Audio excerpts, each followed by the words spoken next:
welcome to another edition of Fantasy Bout Hour, the channel dedicated to bringing you fantasy matchups on a regular basis.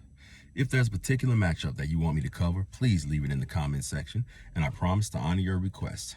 Don't forget to subscribe and to hit the bell notification. Please share these videos, share this channel. I thank you all for your support and your participation. And so stick around after this prediction. I'm going to have something called, it's basically a rant. There's a lot going on in the sport right now, and so those should be interesting. So the fight I'll be bringing to you in this video comes by way of request, and it is coming from Trade Titan. I thank you for your request and for participating in the channel. The fight that Trey requested is an interesting one between Deontay Wilder and Shannon Briggs. I can't help but to think that this fight could have been possible near the end of Shannon Briggs' career. Two tremendous power punchers. Both of these guys have big egos, so this would have definitely been an event.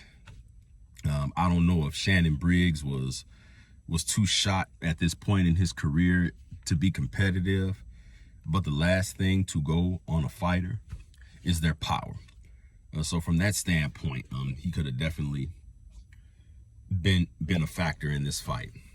So when we know that Deontay Wilder is coming off 2 back-to-back losses against Fury, and so he fought well in the last fight. Fury had his number in the second fight. We all know that the first fight ended in a controversial draw. And so but you know, I was privileged to watch boxing during the golden era, and losses weren't that big of a deal. I mean, you could lose and you could come back. But politics have taken over the sport. It's all about that O. It's all about that zero. And unfortunately, fans are fueling that fire. And so, win, lose, or draw.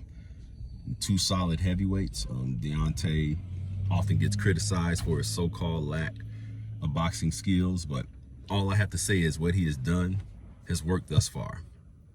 It's worked thus far, and the only guy that has beaten him is Fury. The only 2 fighters that have gone the distance with Wilder is Berman Stavern and Tyson Fury, of course. So he hasn't had a bad career. He hasn't had a bad career at all.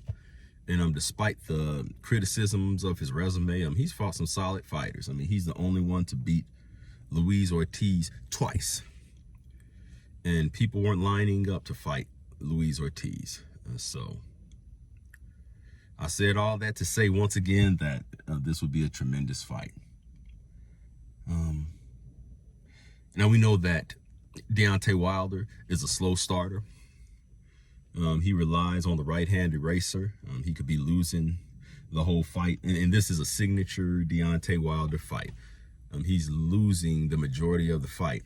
And then just out of nowhere, he pulls out the right-hand eraser and gets the job done. A win is a win. That's just the way that I see it. So I see Shannon being competitive in this fight in the early rounds. I really do.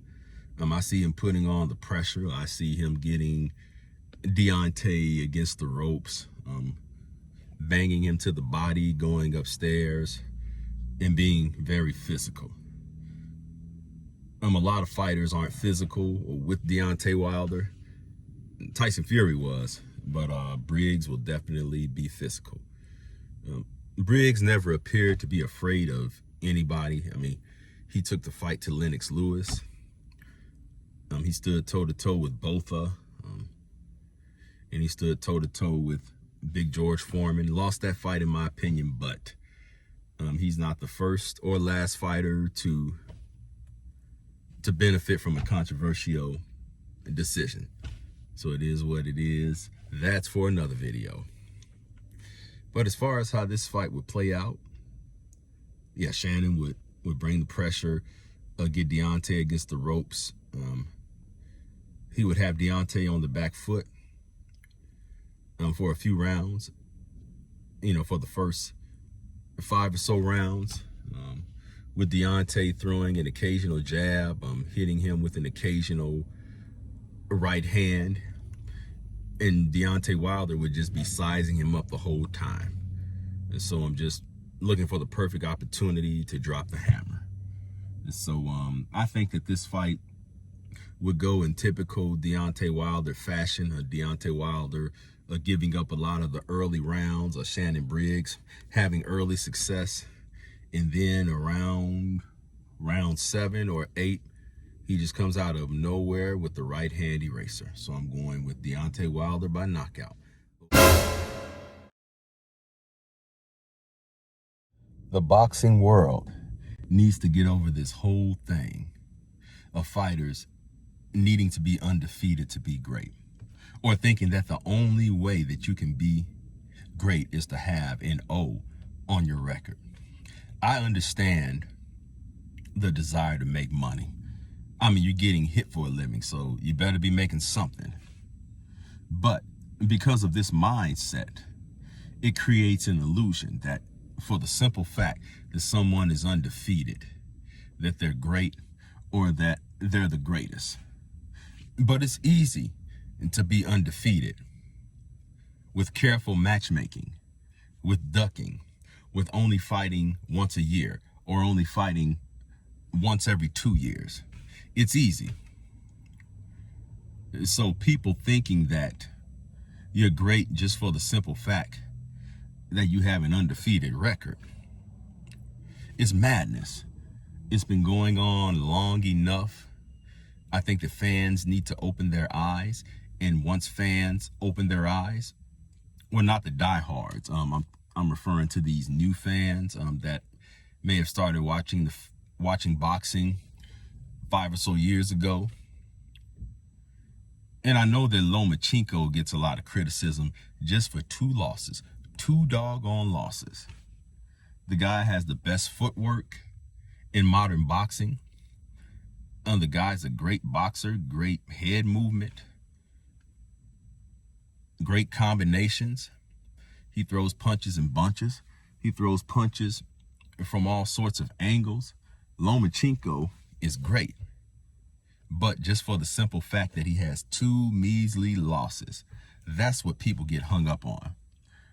But Lomachenko, from what I saw, he wasn't interested in padding his record. He wasn't interested in just being undefeated for the sake of being undefeated. I mean, he wanted to come into the game taking on the biggest challenges. And believe me when I tell you that when the best is fighting the best, they're going to have losses on their records. When you take a chance, you're going to have losses on your records. Floyd Mayweather was rare. And I know everyone is tempted to blame Floyd for the, what am I trying to say? For the current state of boxing. But someone mentioned on another video that he had 2 careers. One is Pretty Boy Floyd, when he was fighting killers back then. He retired after he beat Ricky Hatton. Ricky Hatton was destroying everything in his path back then, and he just looked unbeatable back then. But Floyd Mayweather stopped Ricky Hatton at a time when Ricky Hatton seemed unstoppable. Now, of course, it's easy to go back and say that, oh, Ricky Hatton wasn't anything, but I was there. I remember how fans were talking about Ricky Hatton. So, Floyd is rare. And it seems like all the fighters today, they want to be Money Mayweather, but they don't want to go through the pretty boy phase. You see what I'm saying? And so, when I was growing up watching boxing, I never imagined something like this taking over the sport. They have a 0 on their record. They're great. And do you think that it's a coincidence that most of the top fighters today are undefeated? They're undefeated because they're not fighting anyone. I have more respect for someone who shows heart, who takes a chance, and who fights the best fighters. And if they take a loss, than someone who's avoiding all the challenges just to say that I'm undefeated. It's crazy. Fans, please wake up. And once we wake up, we will see the fights that we're clamoring for. We will see Spence versus Crawford. We will see those types of fights, but we have to get back to the place in boxing to where it's okay to take a loss and it's okay to come back. That's how the greats did it. They lost, they came back. It wasn't a big deal. So those are my thoughts. I'll see you on the next video.